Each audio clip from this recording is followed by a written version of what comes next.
Okay, so the starter looks good and it's time for the moment of truth. We're going to find out if the starter floats. So by doing that, we just take a small spoonful of the starter and drop it into some water. And if it floats at the top, it's ready to go. So woohoo, we are ready to get our dough going. Okay, stay tuned and I'll check back in with the next stages. So for my next step, I am going to use 200 grams of starter, 700 grams of warm water, 900 grams of bread flour, and 100 grams of whole wheat flour.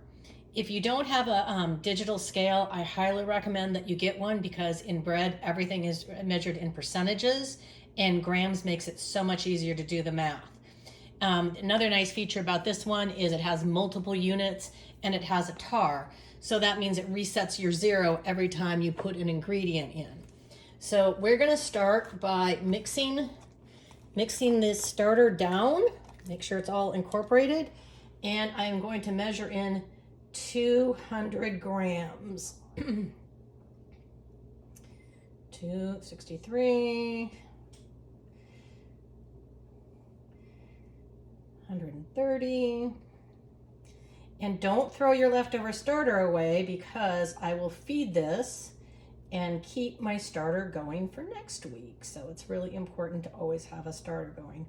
192, okay, so just a tiny bit left.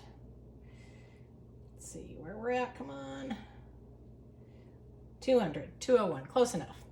All right. I pre-measured my water. I don't normally do that. I normally just measure it in here, but I'm going to go ahead and reset that to 0.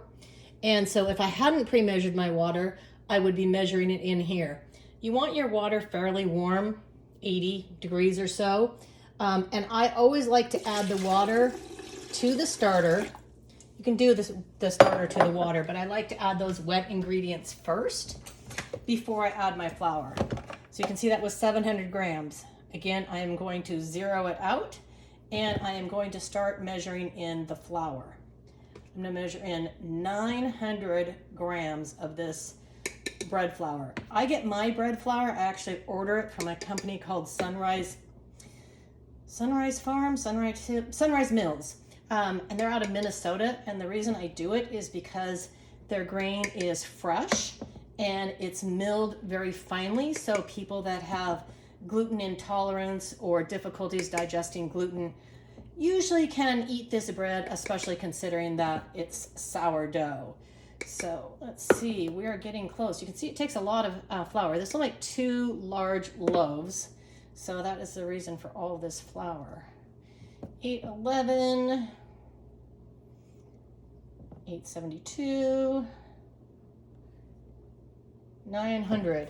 Okay, so the next thing I need is my whole wheat flour. And again, I could either move that up to 1,000, but I've just gotten in the habit of zeroing everything out. I think it makes it cleaner. You never forget where you're at. So I only need 100 grams of this. 100 grams, let's see, we're 86, we're almost there.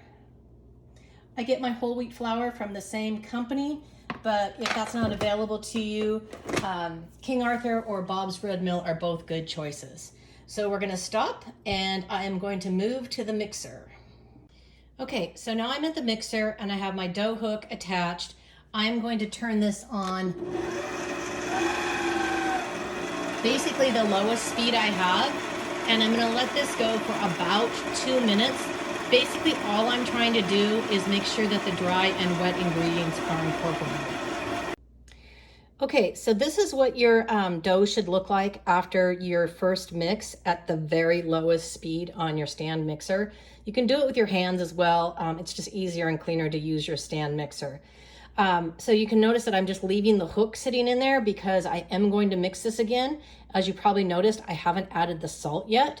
So basically what we're doing in this stage is letting the flour absorb the water. And I'm going to cover this up and let it set for about a half an hour. So one of the tricks I learned from another baker was an inexpensive shower cap makes the best cover. So let me see if I can hold this I'm not gonna be able to. So anyway, I will include a picture with its shower cap on. As soon as I cap it, I'm gonna set a timer for 30 minutes.